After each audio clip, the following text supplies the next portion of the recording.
$12 billion. 1.7 million people. Built on 4 words: safer than a bank. None of it was true. And 3 days before he shut the doors on everyone else, he quietly moved his own money out first. This is the story of the man who said, "You're safe" on camera every single week, right up until the moment it all came down. Not from a hack, not from a market crash nobody saw coming, from a promise repeated on camera week after week until 1.7 million people believed it completely. How does a company, one that court investigators later called insolvent since inception, survive for 5 years in plain sight? The answer isn't a clever hack. It isn't a market crash nobody saw coming, and it isn't bad luck. It was a decision made by one man. And to understand where $4.7 billion actually went, you have to watch him look straight into the camera and lie. By 2017, Alex Mashinsky was not a nobody. Born in Ukraine, raised in Israel, trained as an engineer, he'd already spent 2 decades building and selling companies in New York.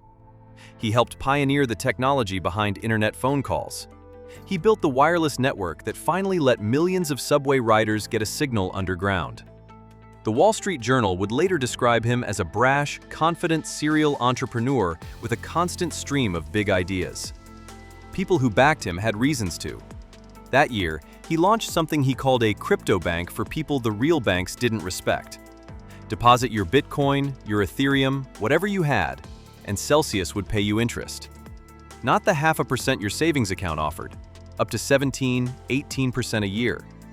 He didn't call himself a founder, he called himself an advocate.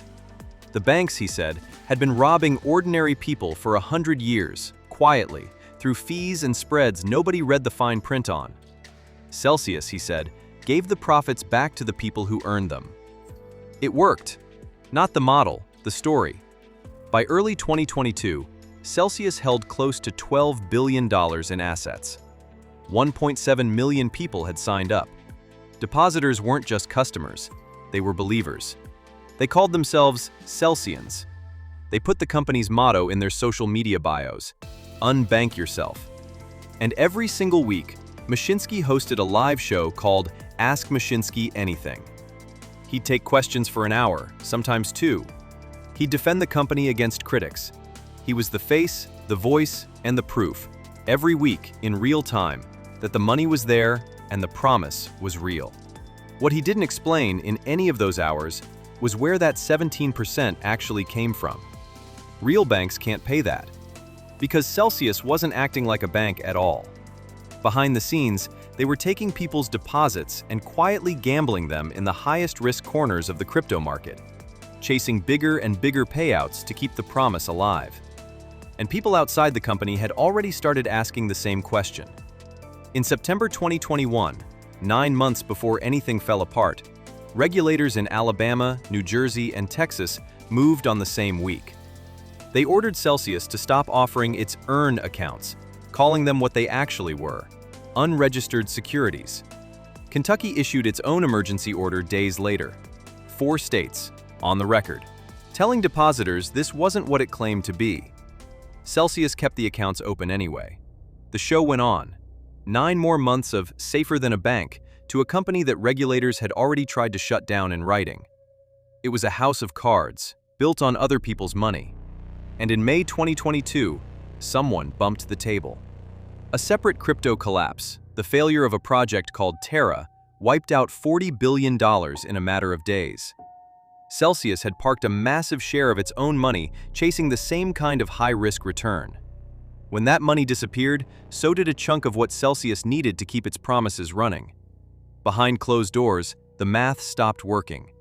In front of the cameras, nothing changed at all. Later, when investigators pulled internal company records, they found something the public never saw. Employees, months before the collapse, describing their own company's model in plain language. One wrote that the way Celsius used customer funds was, quote, very Ponzi-like. Another joked that his job title should be Ponzi consultant. They were not whistleblowers. They were people doing their jobs, watching the numbers, writing down what they saw.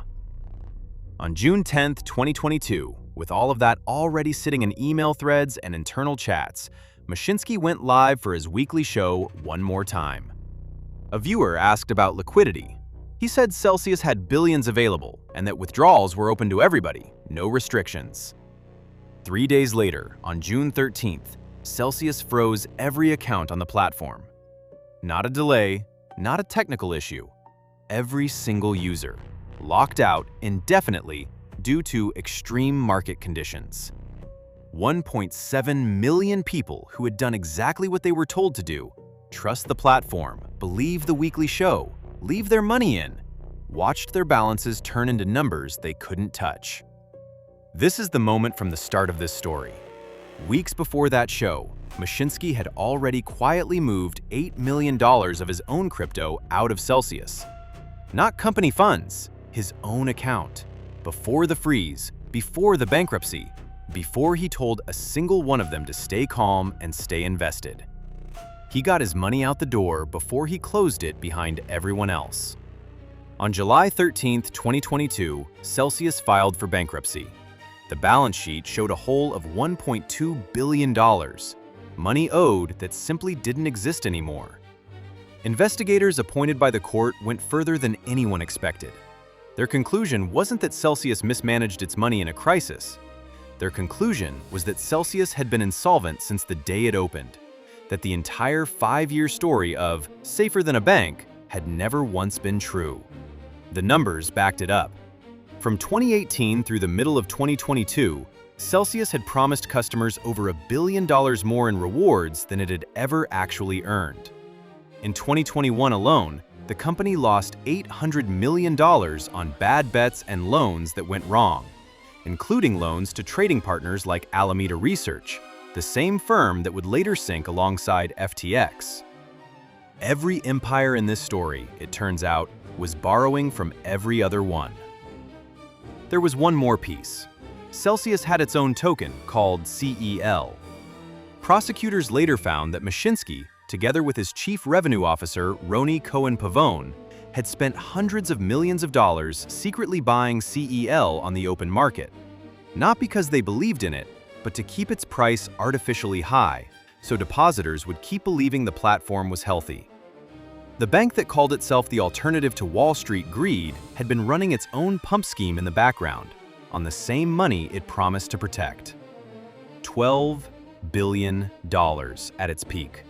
1.7 million people. And underneath all of it, since day one, nothing. In July 2023, Alex Mashinsky was arrested and charged with 7 counts of fraud. Cohen-Pavone was arrested alongside him.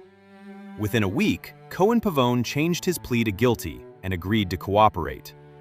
The man who'd helped him inflate the price of CEL would later be prepared to testify against him. Cohen-Pavone forfeited a little over $1 million, paid a fine, and walked out of court with time served. No additional prison. Mashinsky would not get the same outcome. The FTC reached a settlement of $4.7 billion with Celsius, according to the agency, one of the largest in its history. Celsius emerged from bankruptcy in January 2024. More than $3 billion was eventually returned to creditors, a fraction of what was lost, after years of legal proceedings most depositors never wanted to be part of. In December 2024, Mashinsky pleaded guilty to securities fraud and commodities fraud. He didn't go to trial, he admitted it. Before sentencing, the court received more than 200 victim impact statements, over 400 pages, from creditors as far apart as Australia and Copenhagen and New York. One man told the court he was no longer able to afford sending his 2 children to college. Another said he'd lost his sleep, his health, his sense of time in the 3 years since his money disappeared. A member of the victims committee told the judge that nearly 250 people affected by the collapse had died before the case ever reached this room. Prosecutors asked for 20 years. Mashinsky's own lawyers argued for 1 day over a year. On May 8, 2025, Judge John Kodal sentenced him to 12 years in federal prison, a $50,000 fine, $48.4 million ordered forfeited. 12 years. against $12 billion, against 1.7 million people who believed a man because he looked into a camera every week and never once broke character. He wasn't lying to them once. He was lying to them on schedule. If you want to see the actual court documents, the FTC settlement, or the internal emails that brought this whole empire down, I've left all the raw sources in the description for you. Celsius wasn't the first company to build a billion-dollar illusion, and they won't be the last. If you want to be here when we unpack the next one, hit subscribe. And if this story earned your time today, dropping a like helps this channel more than you know.